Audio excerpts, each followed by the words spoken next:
And then I got tattoos, and somewhere in my head, I'm like, okay, you got to work for yourself now. The tattoo guy from the emo band. Normally I would say no. Does Fortune 500 creative work. But in this case, I'd say, hell no. Do you want it to be, good, or do you want it to be yours? Hey everybody, welcome to the show. As always, this is a show about going out on your own. It's a show about giving up your day job. You work for a big tech giant, or you're working for the man, or you're working for a hotel chain and you just don't really love it anymore. You decide to go out on your own. You decide to take a leap. You decide to make something matter in the world that's just you. On tonight's show, we're going to be talking to a creative director, somebody that has an agency here in the Seattle area that did exactly that. Very, very cool. But before we get started on that, we got to turn it over to our resident mixologist, Mr. Magic himself, Jack Sanders. What are we drinking tonight?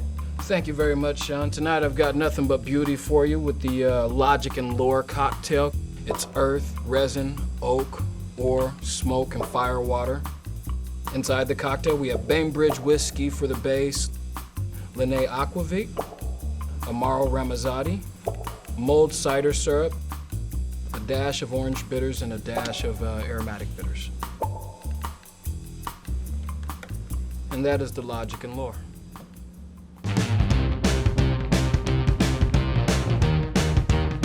Hey everybody, welcome to the show. Tonight I've got Damian Madsen. He runs a small creative agency here in Seattle. Welcome to the show, Damian. Thanks for having me. Right on, man. So let's take a look at these drinks. There's resin and oak and moss and cinnamon. You like bourbon? I do. I like it very much. Okay, well, cheers. Cheers to you. Here's to the creative lifestyle that you live more than I do. gonna- Right on. I know. You got to hold the cinnamon Hold the stick. cinnamon. Okay.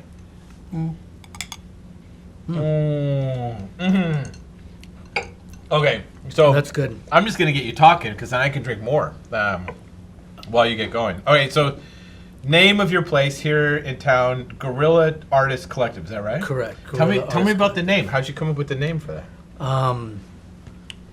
So I had an agency with a couple of partners prior to that. Yeah. And the name actually comes from a couple of buddies of mine from just after college. We always just made jokes because we were in bands and whatnot, and made jokes that it was a Guerilla Artist Collective.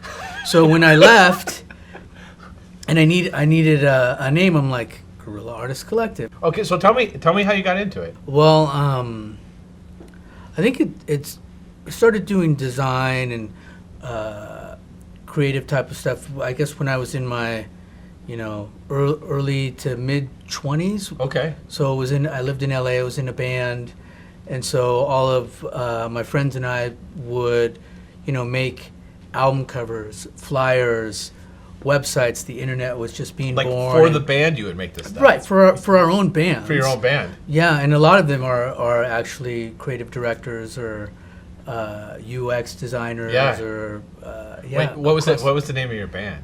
Parachute with a line under the U. Yeah. Wait, under the U? Under the U. So, Do you like that? So they're like, who are you guys? We're Parachute with a line under the U. Yeah, that was it. Yeah. So why the switch? Like, what were you doing? So were you playing as a musician? Decided like, this isn't gonna work. I'm not gonna.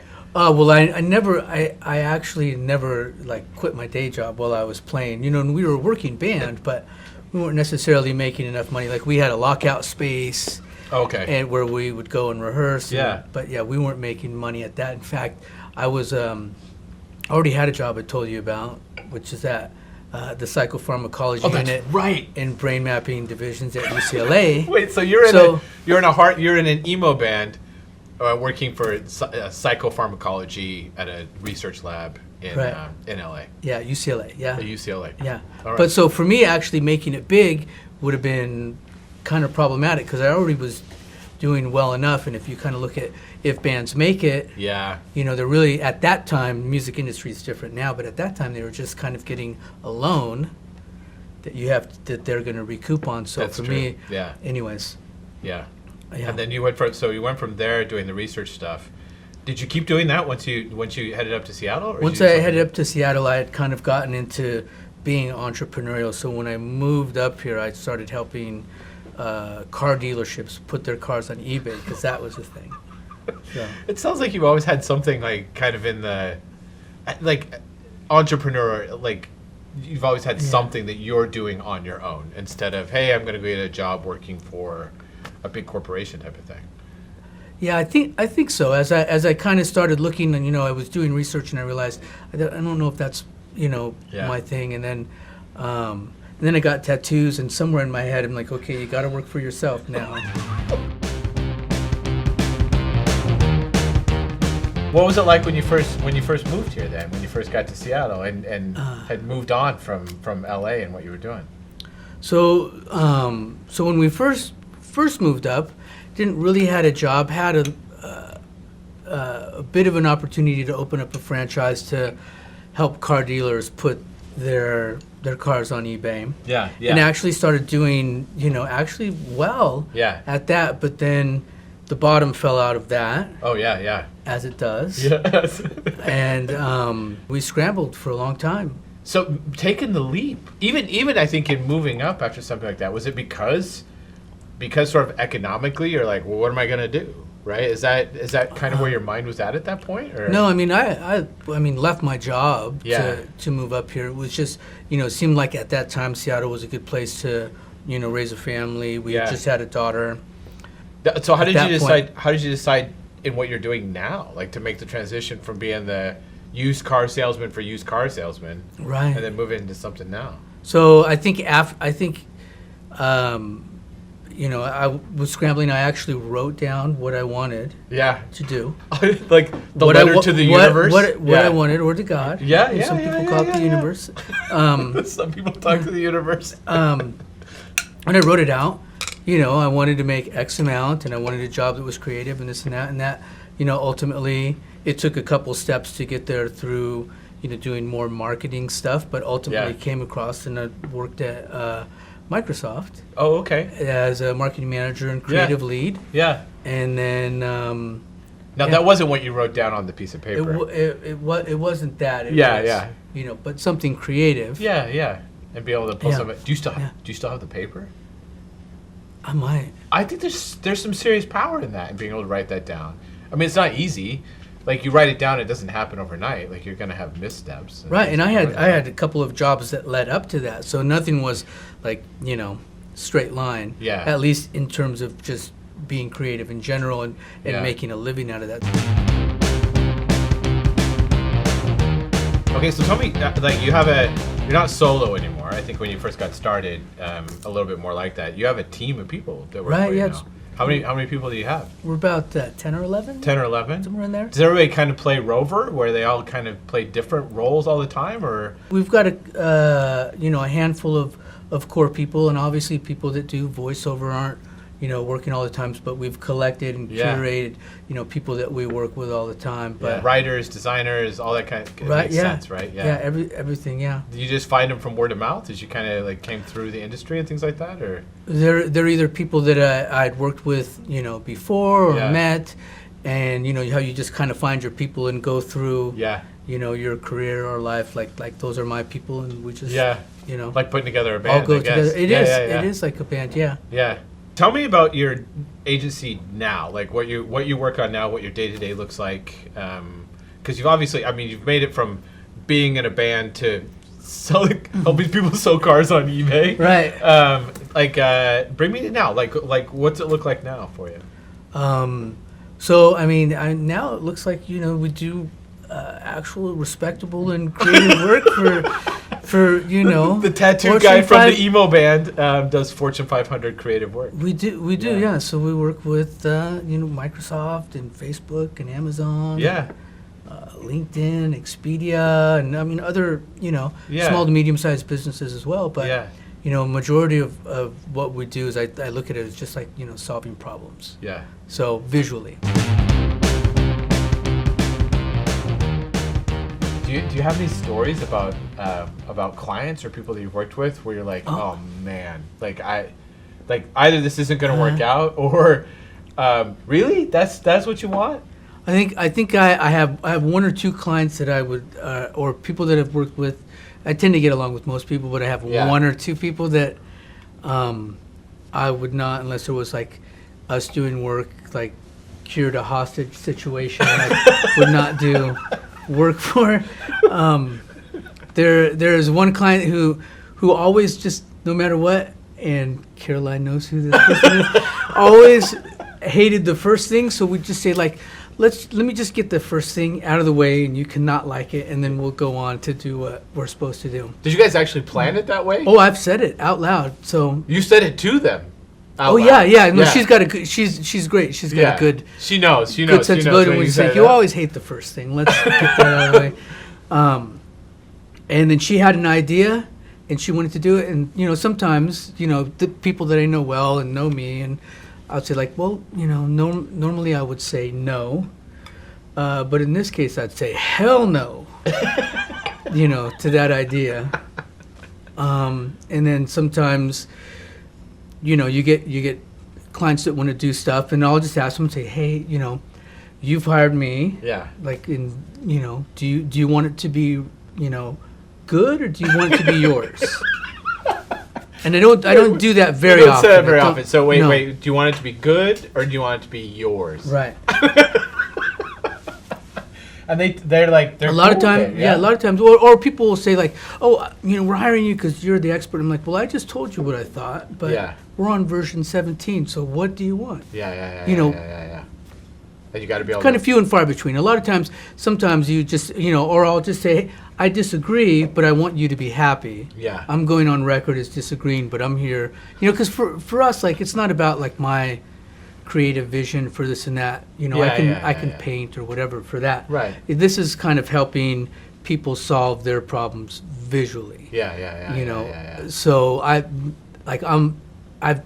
been successful if I've helped tell their story. I talked to a guy, he was at ABC, and he told me that one of the things that they'll do sometimes, a creative guy, is that when they show something to a client, they'll purposely bake in mistakes so that the client can see the mistakes and point them out, so that it makes their job easier, so that they don't have an opinion about everything. Huh. So he'd put it in there, they mess up the color of their logo or something. Right. And they'd be like, oh no, our logo's wrong. They're like, you're absolutely right. Your logo color is wrong, and we're so sorry. We'll fix that. Huh. And then they wouldn't have feedback on anything else. Now, Interesting. you've never done that. Not like that, but I do certain things where I put my favorite second. Oh, second. I put my favorite, my choice second. Yeah. And a lot of times what we do is we leave in things that maybe we don't like, and so you're talking through, because a lot of times you'll think of something, and you're like, oh, that's going to be great, and you try it and it's not great. Yeah. Or the reverse, like you think that wouldn't work, and you try it and you're like, oh, so I'll say, here's samples of, the good, bad, and the ugly. Yeah. And you can go through, so that way it at least shows that you thought about it and explored it. Yeah. And then if somebody, says, oh, what about this? Like, oh, look here, we tried that. Yeah. Don't love it, but. Yeah. Take a look. Yeah, so. Because then they know you did, right? Right, but I don't, my personality is not good to like make mistakes on a logo or something like that. If you had to give advice to somebody else on like why to do this or why you did it, maybe let's say to like a producer or a director for a show that might want to do something else, like what advice would you give them for striking out on your own? Because it's not all unicorns and rainbows, but No, what yeah. would you say? I think I feel like I have to. Like, Yeah. I don't know that. I don't feel like necessarily I have a choice. I mean, sure, I could go. Like you have to do this, yeah. Like I could go get a job, but yeah. Yeah, so, are you yeah. saying like it kind of has to be like if it's in your blood and you kind of reach a breaking point, then you'll do it, or would you?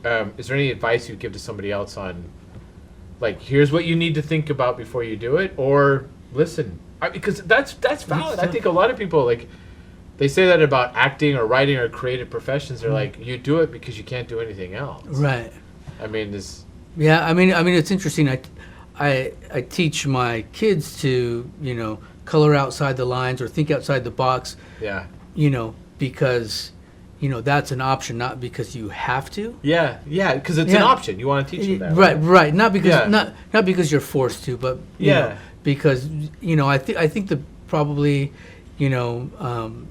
just being creative is in my nature, and that's a way to provide for my family. It's funny, like I have a sticky note on my desk that says, "What's your why?"